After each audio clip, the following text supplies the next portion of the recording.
Bien, entonces yo creo que acá es lo más importante que tú entiendas esta sentencia. No te preocupes, ya después, conforme avancemos en el curso, vamos a ir profundizando cada uno de estos, cada este grama vamos a ir profundizándolo conforme avancemos, pero yo creo que esto es lo más importante. Entender que cuando tú pasas, en este caso, un valor a un argumento, en ese momento el argumento va a apuntar al mismo objeto que el parámetro. Entonces acá es lo que pasa en este punto. Acá, número 1 apunta a 26. Y ese número 1 que tiene el objeto 26, se lo pasamos acá. Entonces ahora, en este momento, el argumento un número, donde estamos inyectando número 1, va a apuntar detrás de las escenas. Haz de cuenta que pasa esto, una asignación. Un número va a ser igual a número 1. Y número 1 que trae un objeto int con valor 26. Entonces, como te digo, esto es lo más importante de este diagrama. Entender que esto pasa detrás de las escenas. Los argumentos, básicamente, van a seguir apuntando a los mismos objetos que se pasaron como parámetro. Lo que puse por acá, esta nota adicional.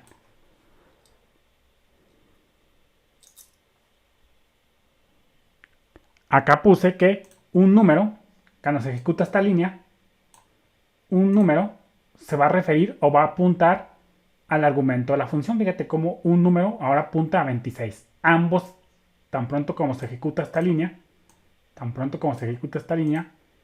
un número, el name, un número y el name número 1 van a apuntar ambos al mismo objeto 26 de tipo int, este que tenemos por acá. Por eso aquí puse. Ahora, en este caso, ambos apuntan al mismo objeto int 26. Entonces, yo creo que esto es lo más importante, este paso número 2 junto con este. Y luego aquí puse esta nota adicional que aquí sí que dice, aquí un número, el name un número, pues se lo puse en cafecito, representa el parámetro un número de la función. Representa el parámetro. Y aquí número 1, por eso lo puse acá con otro color, representa el argumento número 1 que se le pasó a la función. Aquí sí que nos ayuda el saber distinguir entre parámetro y argumento.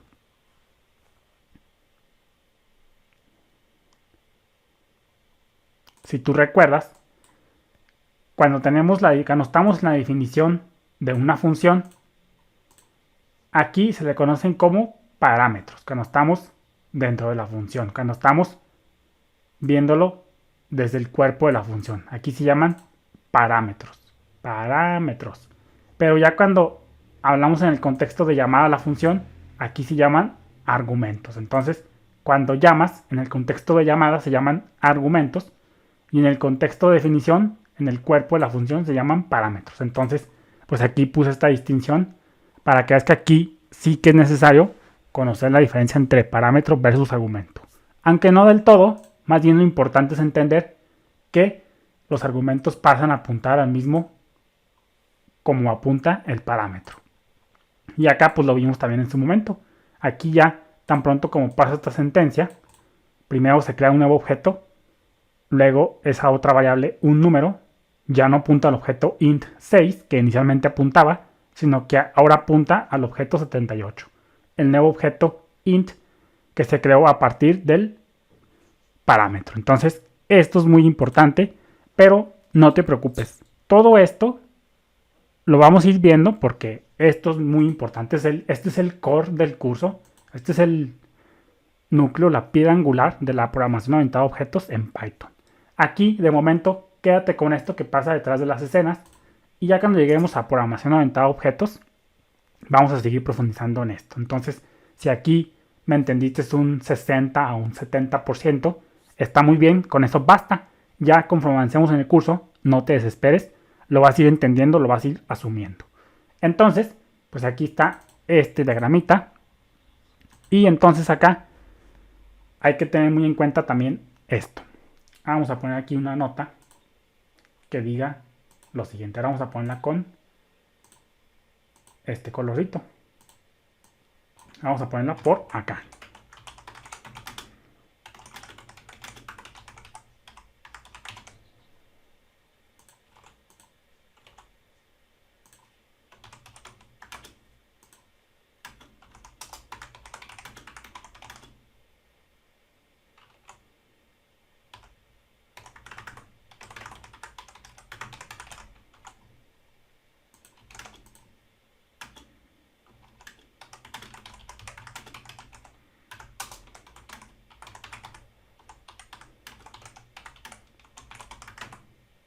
Dice, entonces ahora, una vez que calculamos, pues ahora sí que el número multiplicado por 3, una vez que lo calculamos, hay que hacer disponible ese número al calling count.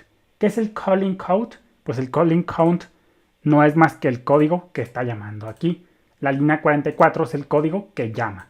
Entonces, ahora, para hacer disponible ese nuevo objeto que se generó a partir de otro, es decir, en este caso con valor 78, para hacer disponible ese valor al calling count, es decir, a la función que invocó, al código que invocó, esta función debe retornarlo. Entonces aquí le ponemos return un número. Entonces aquí no hay nada que decir, no es nada nuevo bajo el sol, simplemente es un return. Si tú quieres hacer algo disponible, en este caso, un número está en el local scope de triplicar un número. Entonces no está disponible en otros scopes, como ya vimos.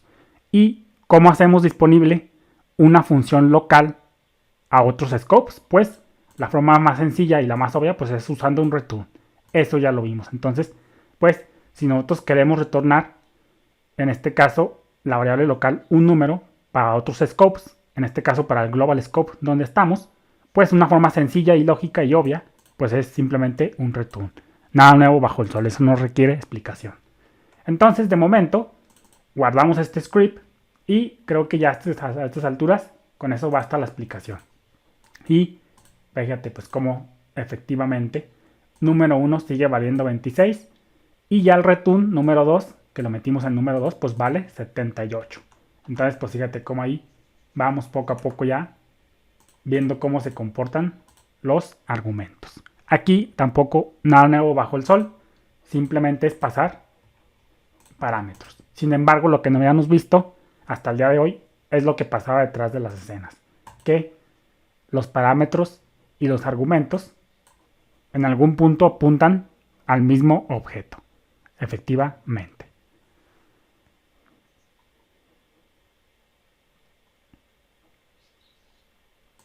Ahora vamos a crear nuestro script para no confundir esto. Vamos a crearnos un nuevo script.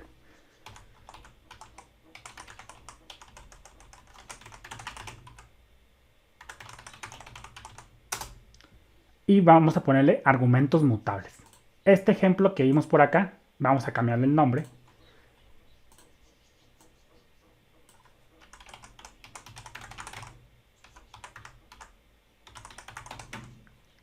Y le puse argumentos inmutables porque sabemos que en este caso 26 es un objeto inmutable, ya lo vimos. Ahora vamos a ver un ejemplo pasando un argumento, pero ahora un objeto mutable. Entonces, vamos a crear una función bien sencillita, un wrapper, para añadir un elemento a una lista. Entonces vamos a poner el nombre. Vamos a hacer una función que agregue un elemento a una lista. Vamos a ponerle def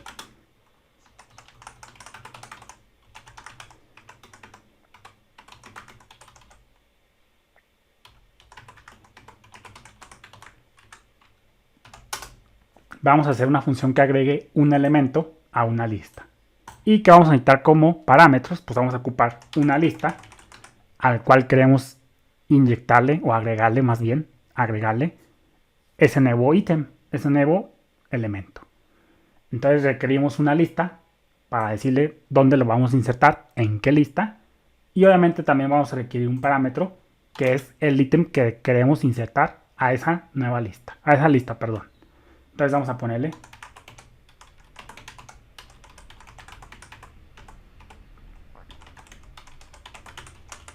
ítem a insertar. Entonces acá, ¿a qué lista vamos a agregarle el nuevo ítem? Pues a una lista. ¿Cómo agregamos un ítem a una lista? En este caso vamos a hacerlo al final. Pues con de una lista, la que me pasen como argumento, vamos a usar el método append. ¿Y qué le vamos a insertar? Un elemento. ¿Dónde viene? Pues en el parámetro ítem a insertar.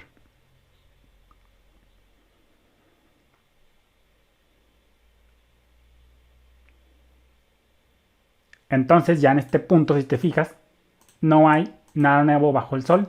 Simplemente es un wrapper para el método append sobre una lista. No hay nada nuevo acá. Pero ahora vamos a crearnos un objeto lista.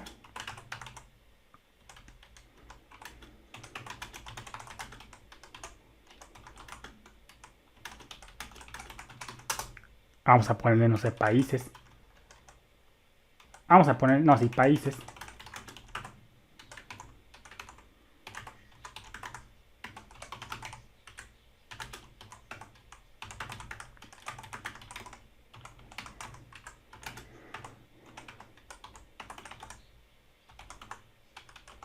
Y así, vamos a ponerle México, Inglaterra y Suiza. Entonces, en este punto, estamos creando un objeto list y lo estamos guardando en un name, en una referencia, en una variable, como lo quieras llamar, un identificador que se llama países. Entonces ahí no hay nada mucho que decir. Pero este video ya se está alargando, mejor en el siguiente continuamos. Saludos.